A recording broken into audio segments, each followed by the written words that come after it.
Hello, good evening, everyone. Welcome to Business Live. Coming up, Chamber of Oil Marketing Companies and BDCs threaten to strike over diversion of LPG Fund as they vow to explore all legal means to reverse such action by government. We'll be live with the Chamber. Also in this bulletin, need hints of heading to the courts to ensure employers honor their obligations by way of contribution to their workers to the scheme as it targets 90% compliance. We will be rigorously enforcing that compliance regime for all defaulting employers. Last year, we did a lot of that and it helped us improve on our numbers. Plus, Ghana remains fourth in Africa with highest debt to the International Monetary Fund. We shall be telling you more. These and many more shortly for you.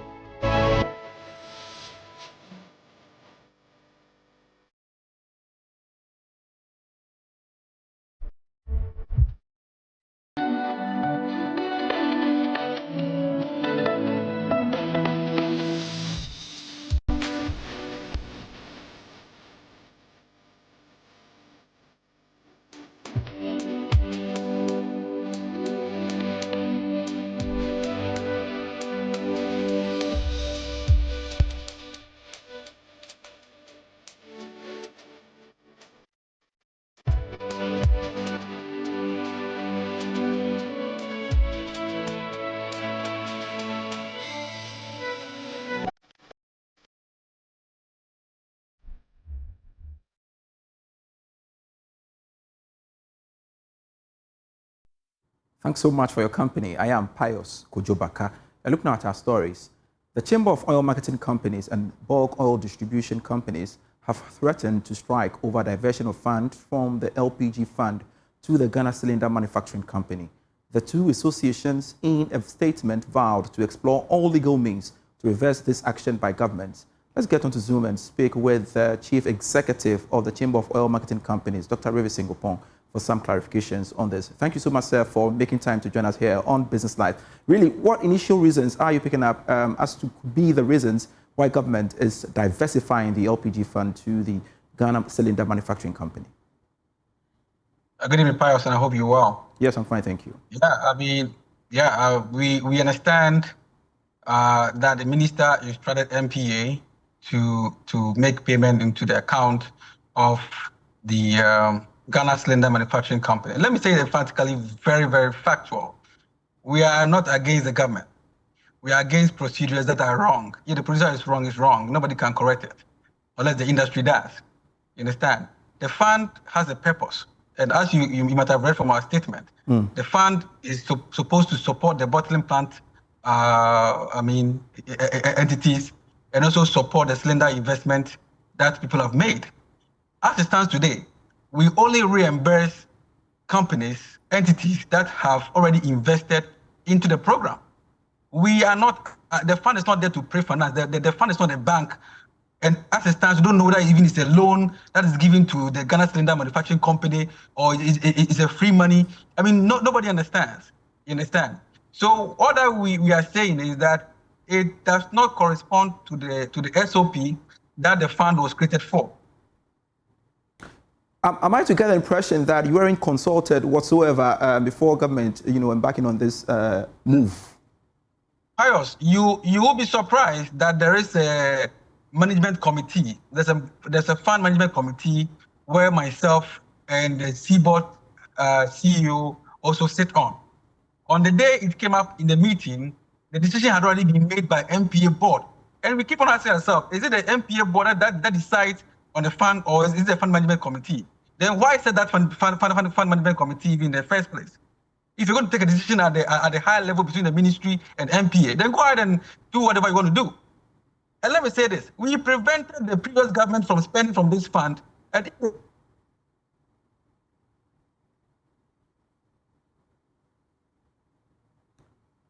seems you are having some challenges reaching out to Dr. Rivy Singopong. His line has frozen, I think. We shall try as much as possible to bring him on stream to speak to us on the subject matter. And of course, it has to do with COMAC and BDCs threatening to strike over diversion of, LPG Fund. Hello? All right. So you were making a point. We lost you briefly. Yes, I mean, of course, coming through.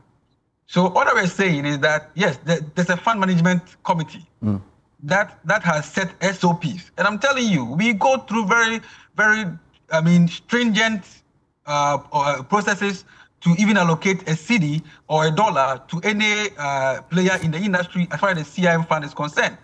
We are not there as rubber stamp players to send money or to pay money into anybody's account.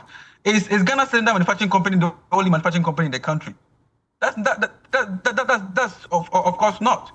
And today, are we telling the other manufacturing companies that they are also not worthy of receiving funds from this from this committee to support their businesses? There are so many people sitting with bombs in their house, with bad cylinders. We're asking the government to do a very simple thing. Let's recall all bad cylinders, whether it's through the CRM or traditional lifting. Last year alone, school ladies were dying and being burnt in the north.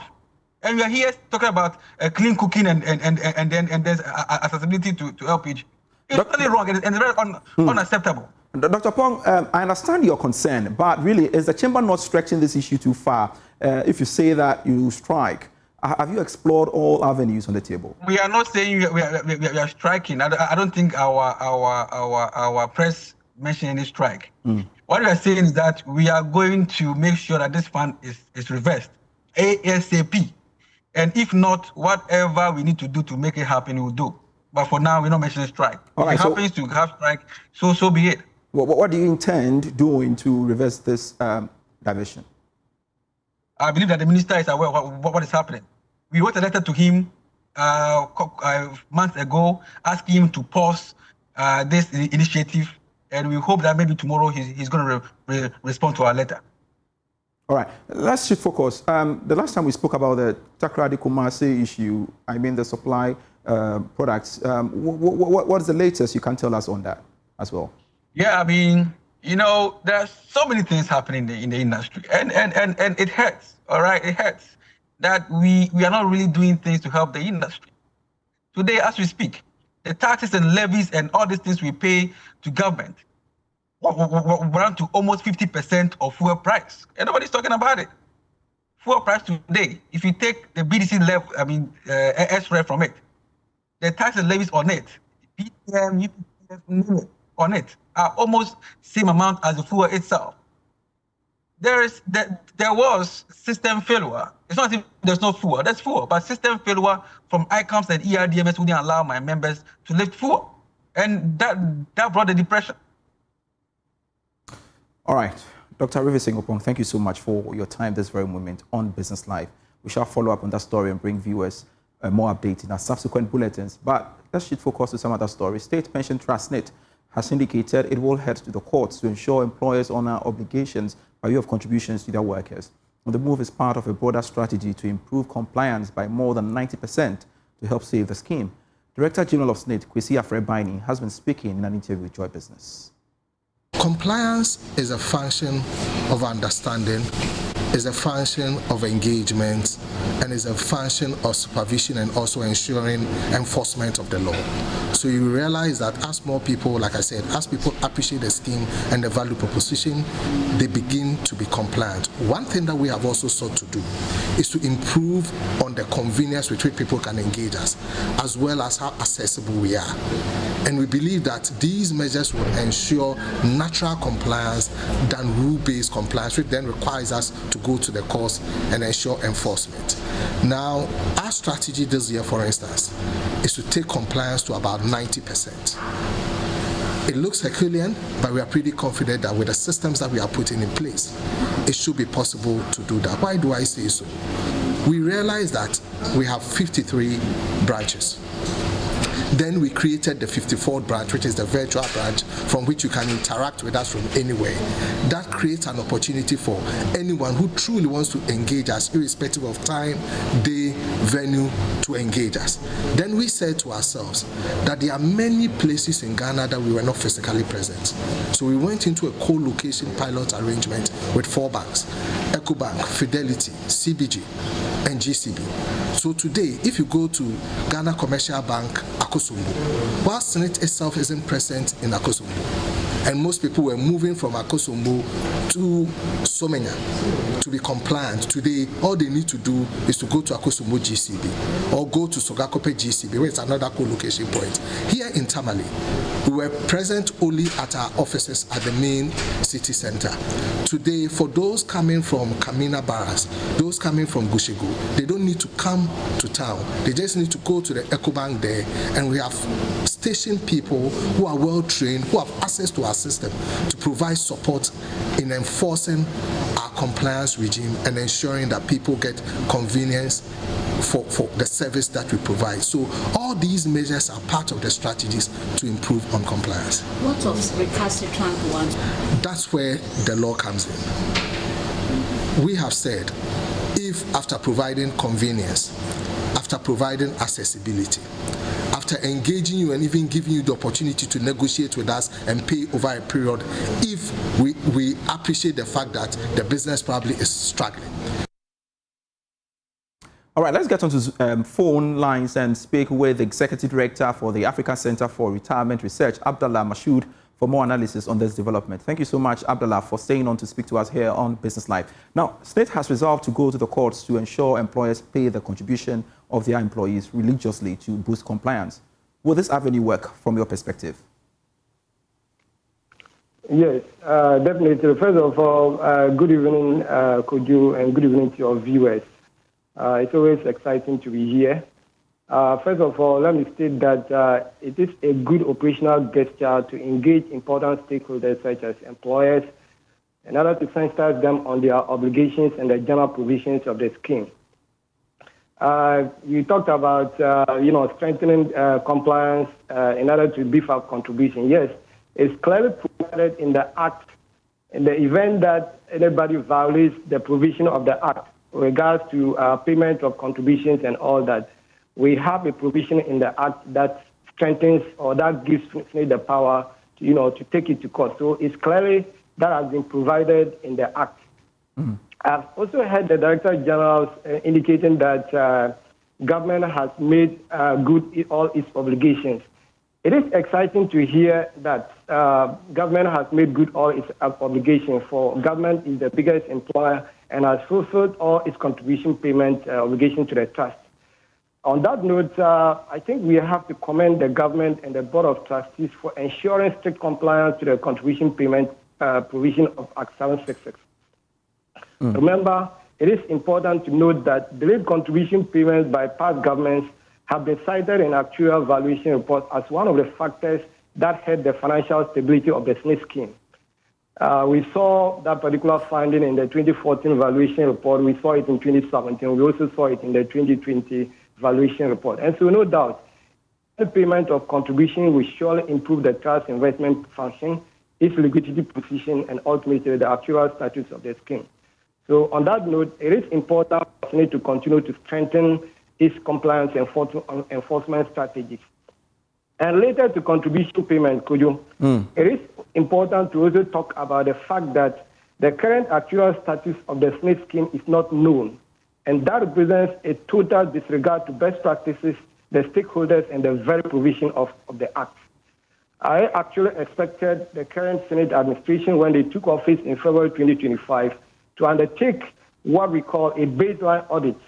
And that was supposed to establish what they came to meet, that is what they and where they are starting from. Clearly, this was not done. And as it stands, we only know the status of the financial health of the SNP scheme as of December 2020. So technically and evidently, no authority, including the board and management of the current administration, can confirm if the scheme is in sound health for the period 2021 to 2025. All right. And what the future looks like demographically and economically. As a social security expert, this is not a practice I would recommend for any government. Very well. Now, let me get your thoughts about the proposed reforms being undertaken by the current administration and their impact on the entire pension scheme. Yes, so of course, if you go back to what the NDC manifesto stated about social security, the manifesto provided that the government, when voted or if voted into power, was going to undertake legislative and regulatory reforms in order to improve the overall efficiency of the pension system. One key thing that I saw that was outstanding was about the money your pension scheme. Of course, the current government pledged to undertake, an all-encompassing pension scheme. It was going to establish an informal sector, focused pension scheme that we called Muniyo. I think we are in the second year, and I haven't heard anything about that. So broadly, there have been a lot of, issues. There have been a lot of, provisions coming from the various stakeholders. We have had workers, we have had employers, we have had trustees, even SNIT itself, including NPRA. Everybody has something to say about pension reform. So it is my expectation that the President Mahama administration is really going to walk the talk that we had in their manifesto. That is, they promised to undertake legislative, parametric, regulatory, and operational reforms. And I think it's about time they kickstart something like that. For particularly about informal sector focused pension schemes. If you follow pension reform trends around the world, you will find that that is where everybody is heading. That is, everybody is discussing how to extend coverage to informal sector workers. So it is important that the administration begins or commence undertaking pension legislative reform. Abdallah Mashood, thank you so much for your time here on Business Live. Let's pause for a breath. I'll be right back. Hello, welcome back to Business Live. The chairman of the Interim Advisory Council of the Insurance Retirees Forum of Ghana, Peter Osei-Aduah, has advised young insurance professionals to listen, learn, and lead with humility. The former managing director of SIC Insurance PLC made this call during the launch of the Insurance Retirees Forum of Ghana at the ceremony here in Accra. More in the following report. Ghana's insurance industry has taken a decisive step toward preserving institutional memory and strengthening professional standards with the objective to leverage the experience of veteran insurance practitioners. At a ceremony to inaugurate the Interim Advisory Council of the Insurance Retirees Forum of Ghana, Chairman of the Interim Council, Peter Osei-Aduah, called for strategic mentorship to reinforce high ethical and professional standards in the industry. To the young professionals in this insurance industry, please listen, learn, and lead with humility. And I will emphasize the word humility. We are going to get you paired with some retirees. They're going to come eager to impart knowledge. Please listen and learn, and also be very humble. Any leader or any person who aspires to be a leader who is not humble does not get too far. Together, I'm expecting that we'll build an industry that honors the past, strengthens the present, and secures its future. In her address, Dr. Abiba Zakaria, Commissioner of Insurance, explained that the initiative aligns with the development agenda of the National Insurance Commission. Can we set up a structure? We want to be very intentional, setting up a structure that allows you to give back to us the knowledge and the wisdom that you have gained, so that you can become our mentors and we will become the mentees, so that we will also carry whatever that you give to us to the next generation. So as part of this program and agenda, we are also trying to identify talents in the industry and also in the universities, that we can begin to develop and groom so that they can learn from us what we learned from you. Members of the Interim Advisory Council include Peter Osei-Aduah, Ivan Aveyire, Kofi Ampao, Dr. Francisca Kakari, Frank Opon-Yaboa, as well as representatives from the various insurance bodies such as the National Insurance Commission, Chartered Insurance Institute of Ghana, and the Ghana Insurance University. Stories, Ghana began 2026 remaining in the 4th position in Africa with the highest debt to the International Monetary Fund. More in this report. Ghana's exposure to the IMF stood at special drawing right 1.96 billion in February 2026 higher than the SDR 2.85 billion as of 22nd December 2025. This was equivalent to $2.84 billion. The reduction in the country's indebtedness to the Bretton Woods institution is due to repayment of some of the outstanding debts. Egypt remained first in Africa with the highest debt to the IMF. It owed the fund $5.88 billion and was followed by Cote d'Ivoire, Kenya, and Angola in second, third, and fifth respectively. Ghana's public debt reduced by 40 billion Ghana cedis between September 2025 and November 2025 to 644.6 billion Ghana cedis. This was approximately. However, in dollar terms, the total public debt stood at $57.2 billion in November 2025, lower than $57.8 billion recorded in October 2025, higher than the $55.1 billion recorded in September 2025. According to data from the Bank of Ghana, the country's public debt stood at 630.2 billion Ghana cedis in October 2026. In some other business news, the Gold Board Jewelry has announced an incentive package to local investors and households to own a piece of gold this February. The move is part of initiatives by the state to ensure that Ghanaians reflect the true values of the Gold Coast. Senior Supervisor in charge of customer experience at the Gold Coast or Gold Board Jewelry, Ajua Mpoma Smith, told Joy Business that this is to encourage many individuals to invest in gold. The Gold Board Jewelry was established last year to manufacture and market jewelries from the country's natural minerals like gold and diamond. According to the company, there's an increase in jewelry purchase in the last few months due to some awareness creation in the movement of gold prices in the global market. Speaking to Joy Business, Senior Supervisor in charge of customer experience at Gold Board Jewelry, Ajua Mpoma Smith, hinted that incentive packages including discounts have been introduced to allow more people to have a piece of gold in their households. We are encouraging every household to own a piece of gold because we are in the Gold Coast. So let's take advantage of it. And it's the good season now because in the month of love, we are giving back to our customers. So we are giving discounts. We started from the 1st of February and it's ending on the 28th of February. We are giving up to 30% discounts. So take advantage of it and own a piece. And it shouldn't be just about your romantic spouse or anything. This week, we're encouraging people to give to their mentors, their bosses, their friends, anybody you want to show appreciation to. And show love to yourself as well. Give yourself a piece of gold and thank yourself later. She also advised investors to consider the new gold tablets as a form of long-term investment. It's not like when you buy, we take your money, invest it for you and give you an interest. No. Once you buy the tablet, you take it along with you. You keep it and you monitor the market. Once you see there is an appreciation, you bring it back. But we are not looking at it as a short-term investment. You know the market is volatile. It can go up, it can come down in a short time. So if you are looking at a long-term investment, that is where the gold tablet is for you.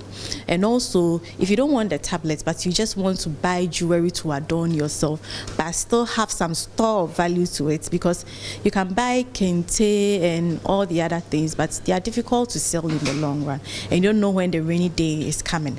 But when you buy the jewelry, you can still bring it back to us in those difficult times and we will still give you some money. Yeah. The Gold Board Jewelry Limited is a subsidiary of the Ghana Gold Board. Let's now go to myjoyonline.com/business for some quick read on the portal. Customs intercepts 12 trucks with cooking oil and spaghetti, over 85 billion cedis in taxes at stake. Also on that portal, you see COMAC and Seaboard hint a strike over illegal diversion of LPG Fund to GCMC. And also pressure will mount on Gold Board model as BOG exists gold trade financing. You see as well, use today's gold windfall to ensure Ghana's future. That's according to Professor Williams Prepra, urgent government. Do visit the portal and get yourselves updated. I am Pius Kojobaka.